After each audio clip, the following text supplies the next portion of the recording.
What's up, and welcome back to the Fantasy Football Channel. You are here with the Schluter Bros, and we've officially made it. It's week one. NFL is back. Tell your wife you'll see her in February. Tell your kids they can see you if they want to come downstairs and watch TV on the 70-inch. You'll be hiding out in the basement, or they can go play outside. We're here chasing championships, so let's kick it off. Adam, how you doing? Man, I am doing wonderful. We are back. How you doing over there? I am doing very well. Man, it's that time of the year where I'm feeling pretty thankful that I don't have a wife right now. I can tell you that much. You just got My to get the right weekends, one. my weekends are locked in for the foreseeable 5 months. Yeah. Alrighty, folks. It is week one. We are back. We're going to start with some overreactions on the two games played so far. News. We got plenty of news coming at you. Bet of the week. Might have one there, might not. You never know. Waiver Wire Warriors is going to be a fun one. We're going to have a little start-sit debate, get after a little bit. Let's start out with what we saw in week one so far, Kyle. Cowboys, Eagles, Chargers, Chiefs. What did you think? Yeah, I saw a couple of great games. I'm very happy those guys opened up. They're exciting to watch. We'll start off talking Cowboys Eagles.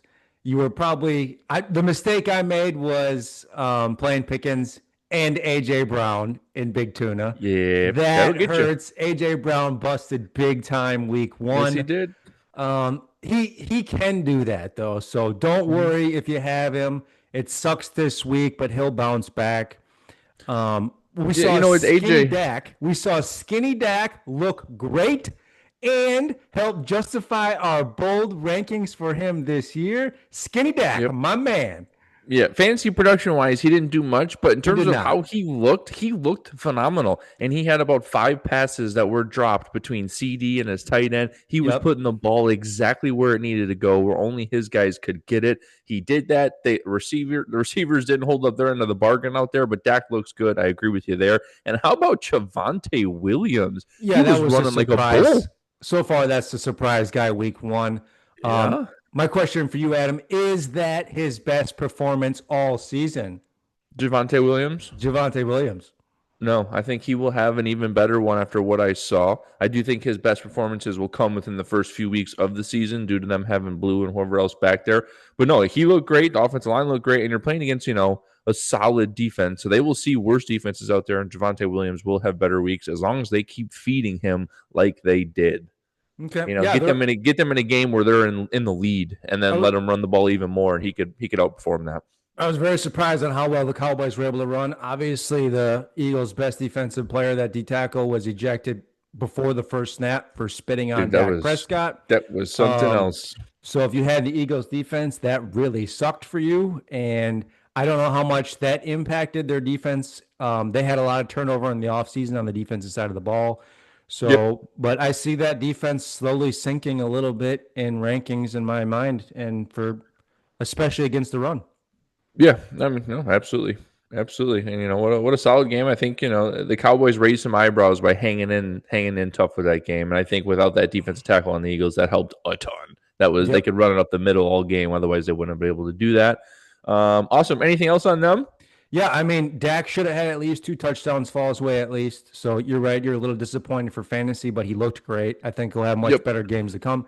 I don't think Yep. Javonte Williams is going to fall in the end zone 2 times. Also, they had some penalties that got them down really close to the goal line, Yeah. for pass interference. So I don't know that'll happen quite like that again. And then the drops that you mentioned. Yep. And then Otherwise, the other. Eagles, Hurts did exactly what you said. He didn't throw very well, and they didn't throw very often. It looked like they were scared to throw to Yep. to the cornerback around Diggs, but he That's used his 100%. They legs. didn't get a target. They didn't get a target for AJ Brown to the fourth quarter because of Diggs, and because that is just insane right there. When Yep. you have a diva like him, and you're just not even going to throw him the ball. And again, that's because the Eagles don't need to. They don't need to, and that is always my biggest fear with having one of those Eagles wide receivers, and why I don't draft them as high as they go, because they don't need them. Yeah. Other than that, Saquon, I think mediocre. You may be a little disappointed in that. And then Hurts, 60 Hurts yards in just a showed tutty. why he was an elite drafted fantasy quarterback because of his rushing floor. Right. Yeah. He still got you Yep. points with his legs. Yep. Moving Absolutely. on.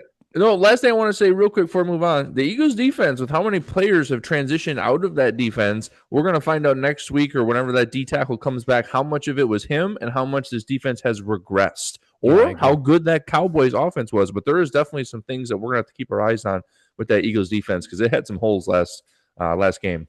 I agree.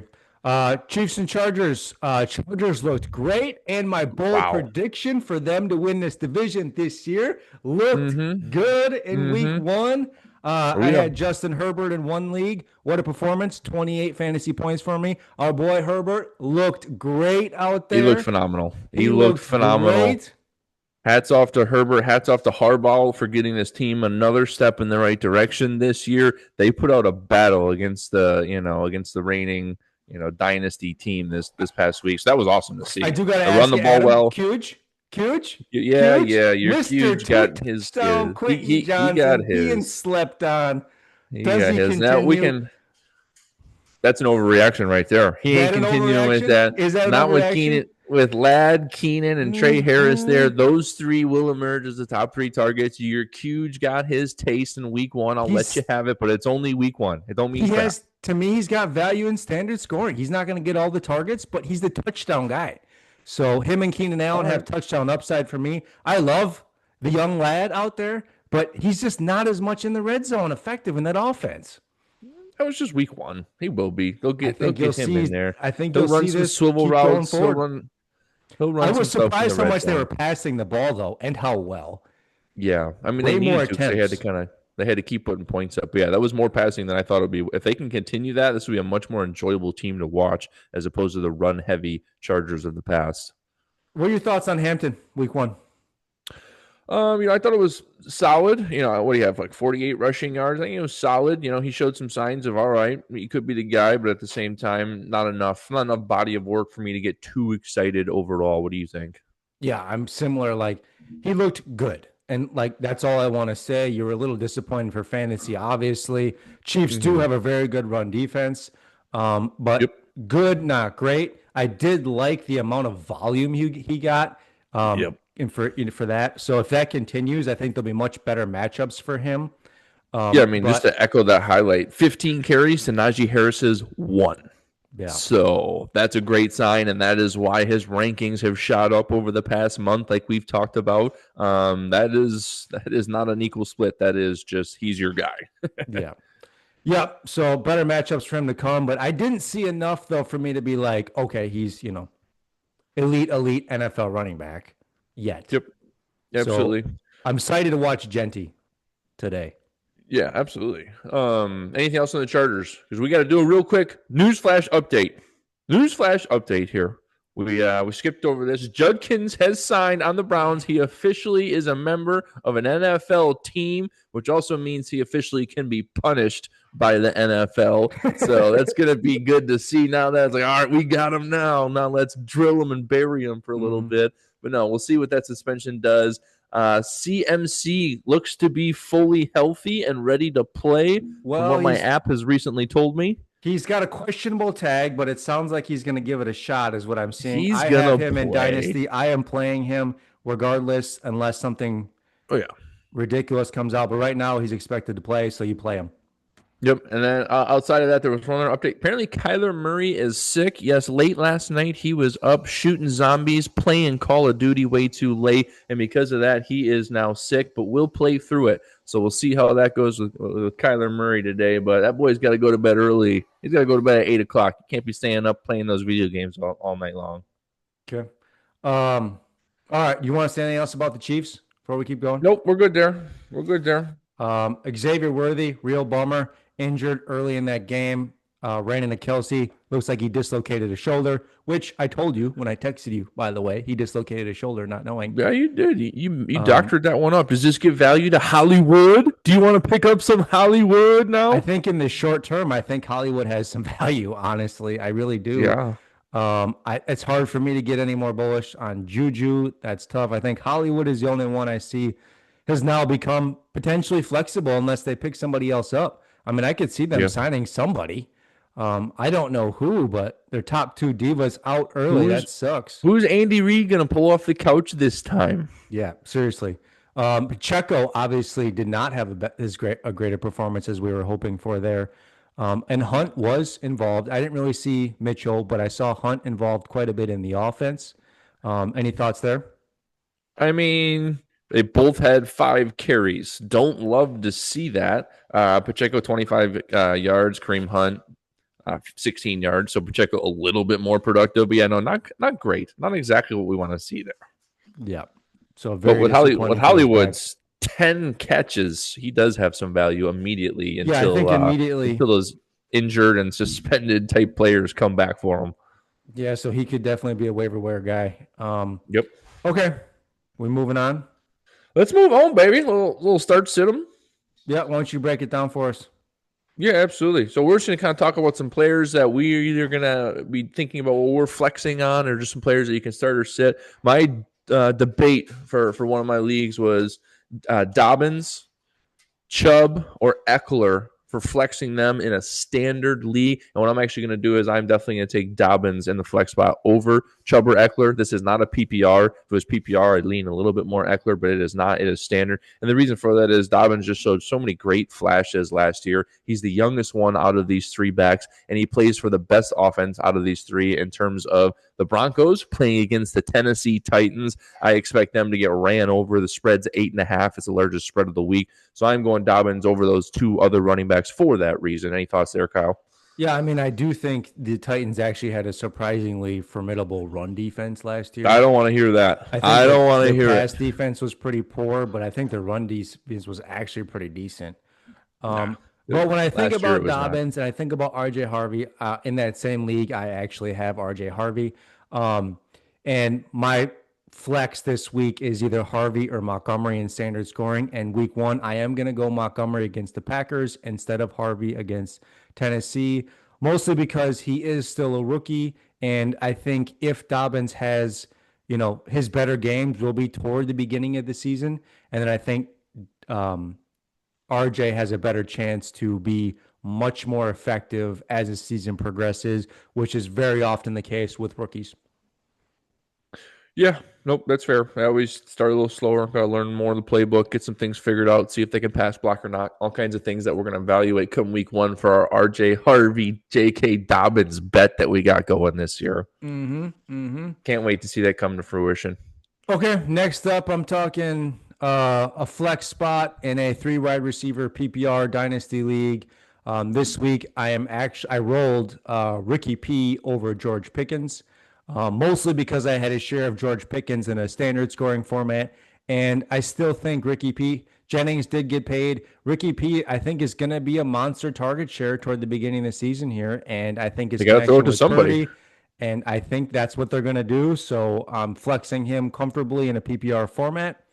And then I also rolled 1 quarterback league. I did go Herbert over Goff this week. And so far, it looks like it paid out very well for me. And I was a little nervous on that Chiefs defense because that's a pretty good defense, and it perfectly played out there. Yeah. No, I mean, that was well done. That's a good start him over that. Two other waiver wire kind of guys to keep your eyes on to that point. One of them I have is Juwan Jennings, due to kind of what we said in terms of it's him or Ricky P. If someone's going to get the targets, and Juwan Jennings is out there and available in quite a few leagues. And then the other waiver wire to keep your eyes on this week is Cooper Kupp in Seattle. He is the wide receiver number 2. All the targets from DK and Lockett are vacated. Those targets got to go somewhere. So I'm expecting Cooper Kupp to kind of, I know he's a little bit older, but I'm expecting him to do a little bit better than, being a waiver wire, just sitting there kind of guy. So those are 2 to keep your eyes on. One other tiebreaker tip, if you're debating on who to play for your flex spot and you don't know and it's a true tie for you, obviously you can go with Kyle's strategy of diversification. If you're in multiple leagues, pick the other guy. But then another way that I like to do is if you're truly stuck, go on to Vegas or any of the sports betting apps and see which game has a higher over-under total. For example, yeah, that's a great strategy. I don't use because that like the Jets game, their over-unders at 38.5 as opposed to the Buccaneers-Falcons game. Those players. Exactly. And the Buccaneers-Falcons game, the total's at 47.5. So you have about a 10-point expected difference in the total of that game. And there's a lot of yards and fantasy points that's going to be accompanying that higher total. So again, use Vegas over-under totals for tiebreakers if you're truly stuck. And at least that way, you're getting in the game that's going to have more points and more yardage put up. Yeah, love that. That's a great pro take, Adam. I'm gonna Hmm. say juicy matchups. The Do juicy you? matchups I see week one, and week one is the hardest because you have no idea what these defenses are going to look like after the Yeah. offseason. But the juicy matchups I see are Broncos versus Titans. I think Bo Nix and Cortland Sutton. I see that as a juicy matchup week one. You could even throw in Evan Ingram, but I don't want to go that hard on it. But if you Yeah. have either of those guys, I love those matchups this week. And then Panthers and Jaguars. Honestly, I don't mind both of these quarterbacks. And in one quarterback leagues, these guys are probably both available, right? Oh yeah. Yeah, no, they are. And one thing about Trevor Lawrence this year, not only does he have Brian Thomas to throw to, he's got Travis Hunter now too. So he's got two young, speedy divas that is now at his disposal. So I'm looking for him to kind of take a leg up this year and have a year And for going news came out this Treehorn. morning that they plan to play him on most offensive snaps and very I did limited see on that. defense. I So if did you see that. drafted him, you are probably salivating at the mouth a little bit and getting a little tickled pink. Um, So, but I could see either of those guys having great weeks. Obviously, Brian Thomas, I expect a big week here. Tet McMillan, borderline, a great start week one, I'm seeing here. And Yeah, I'd then, love to see 10 targets out of Ted McMillan right away. Just get him 10 targets every week early and often. He should be the true number one on that team. We're going to find out real quick if he is or not. yep. And then Bryce Young. I think Bryce Young has a great week. I think it'll be tough because in a lot of leagues, he might even be available, but it's hard to start him for where he was probably drafted in most leagues. But I think he's going Yeah. to have a great week. And at the end of last year, he finished as like quarterback six toward the end. So, Yeah, and he has yet to Um, have a strong start to any season, so it'd be yeah. nice to see him get a little bit of confidence going early. We're not worried about is he going to play? Are we playing Kyle Allen to back him up? So Hmm. hopefully he has a strong start to the year as well to help solidify his NFL kind of Yeah, and I career. have him in a one super flex dynasty league. He's my third quarterback. So like I have Lamar Jackson and Bo Nix. So I'm not obviously starting him over those Yeah, guys this week. yeah. But if you had guys like Justin Fields, Jordan Love, Jared Goff, Hmm. those would be Hmm. tough decisions to make, I think, this week anyway. Yeah. Speaking of golf, how about this Lions Packers matchup we're going to have I today? am excited. Sounds like Micah Parsons signed with Green Bay. Huge news if you're a Packers fan, which we Oh are. yeah. He is. I think he is going to be very limited in snaps today. I think he's got. Nah. Is it a They're back gonna injury he's shoot. dealing They're with? gonna shoot him up. They're gonna put a little painkiller in his back, and they're gonna saddle him up and say, "Go have a day out there." But yes, he is a little. His back's a little tender. Okay, he's got I think what we're gonna old find man out back. is it tender from not having a contract from Dallas, or is it tender from it actually being hurt? We're gonna find that out today with his snap count. Because if he plays most of the snaps, we know that was all just a ruse, so that way he can get his contract. If he doesn't play a lot, then maybe he's a little sore out there. But we're gonna find out the We'll truth of see. that as soon as this game comes at us here. We'll see. And the main thing I'm concerned with in that game is the Packers' ability to stop the run. You obviously have Detroit, very high powered offense from last year, Mhm. and largely the juggernaut running the ball with the double headed monster and a great offensive line. And Packers traded away Kenny Clark in order to get Micah Parsons. So I don't know what the rest, how deep and good our D tackles are there for Green Bay, but this is going to be a huge test week one on how they do stopping the run. I can see Detroit just trying to pound it at Green Bay on the ground. Yeah, I mean they definitely will. And I can't believe the Packers are favored by 2.5 points on this I'm game. very surprised at that as well. I think just They the Micah saw, Parsons news has got everybody so freaking. I think uh, that might be a bit of an overreaction, especially if he's going to be really yeah, limited week one. yeah, that's a good point. If he's not out there the whole time, that changes that spread a little bit, and also add some values to that Lions spread, quite frankly. But nonetheless, I'll take it. They're high in the Packers over the Lions. I didn't expect it, but I'll take it. Yeah. All right. What else you got for us, Adam? Next. I think we're looking pretty good here. I think we're looking pretty good. I am just excited more than anything. Okay. Week one, what I'm watching, all of the rookie running backs. I want to see how much they're used, how they're used. Obviously, we liked Hampton's usage. I wish he would Yep, have been a 15 little carries. more effective. That was a Yep, great run defense, and they did pass a yep. lot. But I think you overall it was good if you drafted him, assuming you didn't draft him too early, and you hope for better weeks to follow and better matchups. Um, And then wide receivers and tight ends. I want to see target share. I want to say who is getting all of the looks, who is getting all of the playing time. That's a big deal. And then running backs week 1, especially the committees, right? Who's getting the first options? Who's getting the most options? We're looking at specifically Seahawks. Is it a timeshare with Kenny Walker and Sharps, or is it more Kenny Walker show? Jacksonville Jaguars. What is going on there? Right? Does ETN return to form and get the majority of the rock? Those are big things to note. Otherwise, Tootin, those other guys, if they're available, they could be great stashes week 1, depending on how deep your league is. The Niners, obviously CMC is the big news there to watch. And if he's out and Brian Robinson is getting the majority of the carries, I think Brian Robinson will be phenomenal in that offense running the ball, if that's what happens. Broncos, we talked about Dobbins and Harvey. Dolphins, A-Chain should Is be A-Chain fully healthy? We hope so. We're hoping to see him running around out there like a wild animal. Yep, that's what we're hoping for. The second guy, Jalen Wright, is out. He might even be on IR. It's Ali Gordon. Ali Gordon now is going to be a big guy to watch. How much is he used? How good does he look? I don't think a lot. I think A-Chain's going to get 90% of the bulk of everything that comes today as long as he's fully healthy, but we'll monitor that as it happens here. Yeah, I think so, but these are things to watch. And then I'm also going to tell you just a little bit of ins and outs. So out, Isaiah Likely, Quinshon Judkins not playing, Christian Kirk is out, Jalen Wright is out, Darren Waller is out, Chase Young out as defense side of the ball. CG not expected to be back until week 5. Calling that crap real early. We know how that guy likes to play. So those are some of the ones that I'm seeing early and often. Practice? He doesn't want to practice. We're looking for late updates. Jaden Reed was limited. Marvin Mims has been removed from the injury report. And those are kind of the big things right now. So obviously watch that stuff right before kickoff and have a plan in place. And that's what I got for you. Adam, any final thoughts for week 1? We are back, baby. Get your red zone on. I got my ribs on the grill, my cowboy queso coming. Get ready, folks. We're a little over an hour away. Let's have a day-to-day. We'll recap the fantasy week towards the middle of the week here coming up. But good luck out there. We're back, folks. We are back. Thank you for tuning in to the Fantasy Football Channel. May the fantasy gods bless your team each and every week this season. We will catch you guys in the next one.